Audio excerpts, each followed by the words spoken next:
be on NeuralODEs.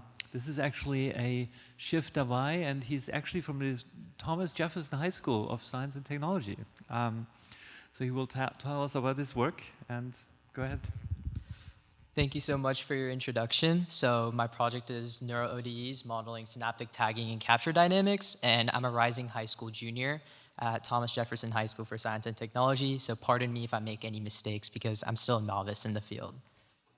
So to start off, I'll go over a brief roadmap, starting with my introduction, then the motivations and objectives, then I'll move on to my methods and results, then I'll talk about key findings and the significance of those findings, then I'll move on to like my limitations, future work, and then key conclusions and takeaways. So to start off, thousands of researchers have been creating machine learning-based diagnostic systems. Now the question arises, why aren't machine learning-based diagnostic systems adapted into clinical environments? First of all, there's a high risk for medical errors. First, there's over $250 billion spent annually because of medical errors, and over 20 million people are affected because of it. This can include misdiagnosis and also medication errors. For example, people living in rural areas that don't have access to proper healthcare systems in comparison to people living in urbanized systems, they don't have access to proper healthcare, they don't know how to treat rare diseases, and there's a lot of error because of that. Also, HIPAA policies make medical data inconsistent and hard to analyze, which is why many algorithms are unable to train properly on it.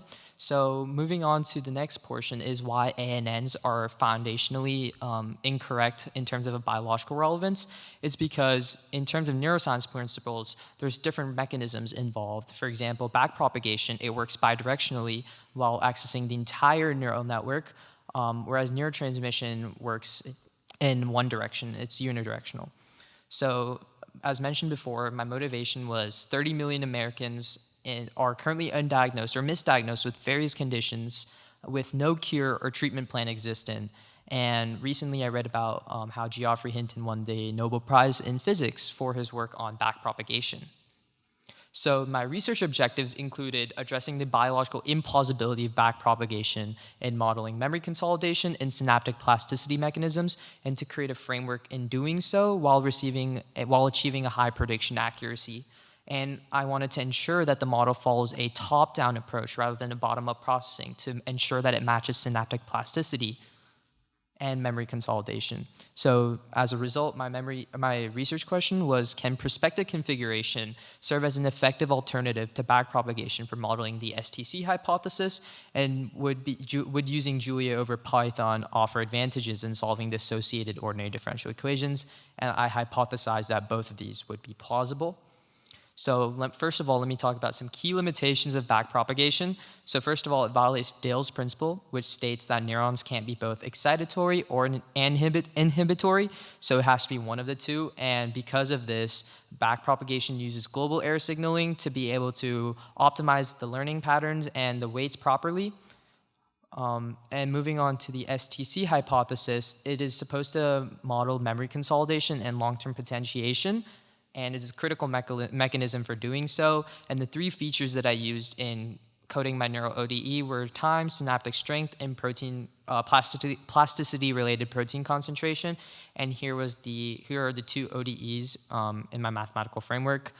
And here are like all the variables describing what they are.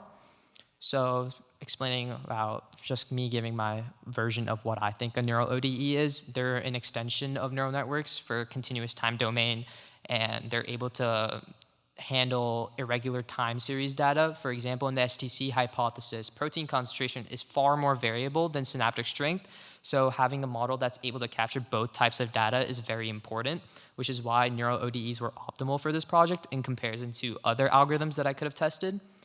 And moving on to the alternative learning mechanism that I intended to use in this project, prospective configuration. It solves a pattern because it only uses a forward-only weight optimization algorithm with local prediction errors and dynamic weight adjusting, and it operates without explicit backpropagation of any errors.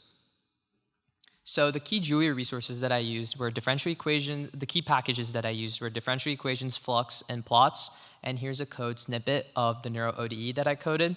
So here at the beginning is my neural network architecture, in which I had cubic transformation to assess for biological nonlinearity.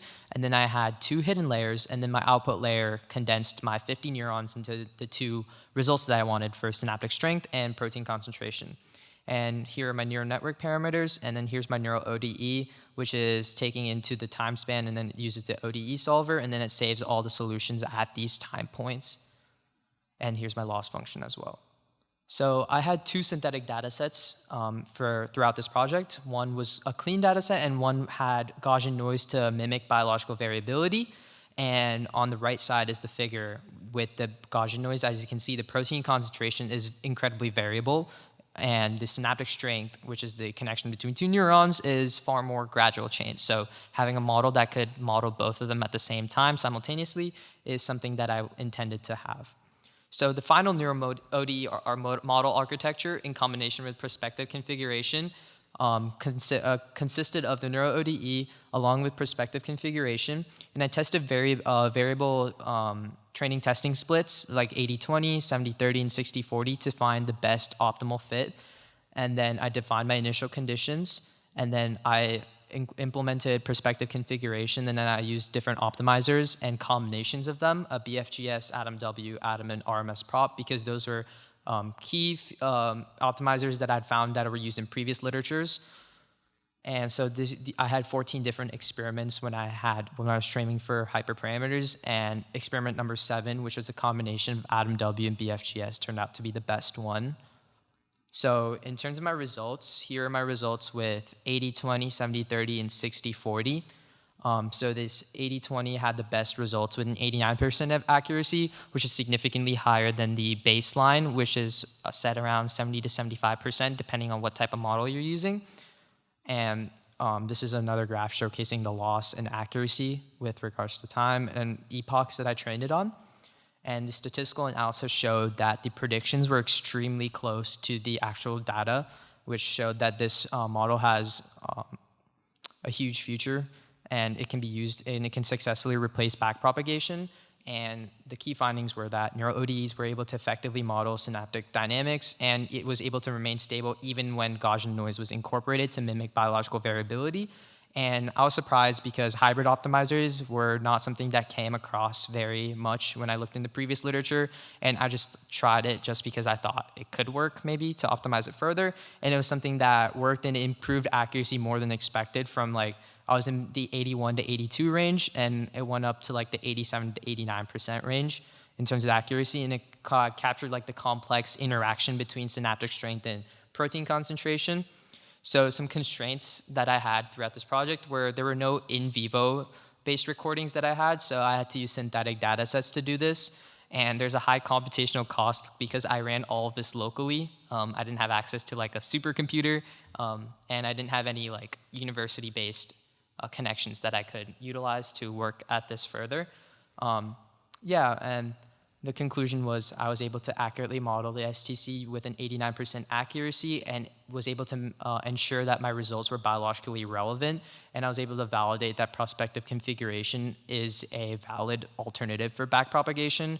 And I was able to also build an efficient NeuralODE architecture optimized for synaptic modeling. And I laid the groundwork for disease modeling and neuromorphic applications. And future work is I want to simulate progression of certain neurodegenerative disorders, such as Alzheimer's.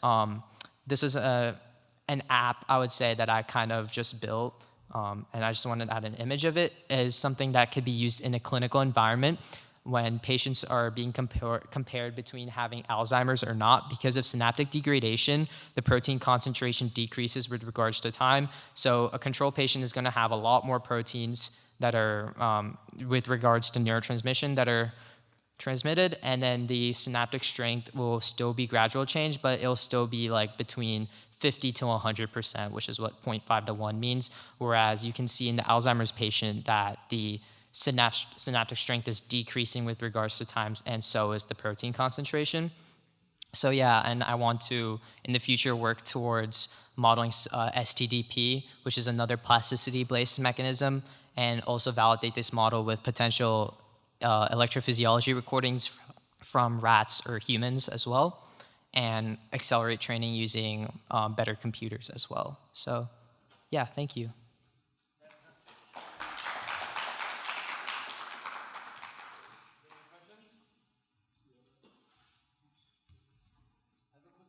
Yeah. So your implementation. So did you also use backpropagation and see how much faster backpropagation is than forward?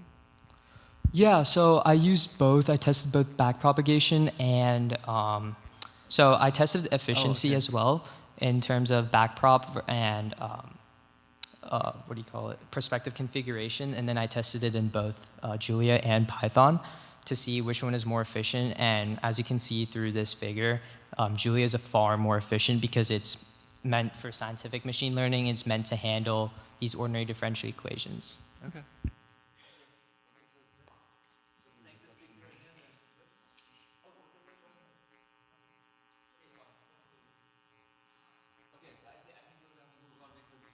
Yeah. Thank you. So I'll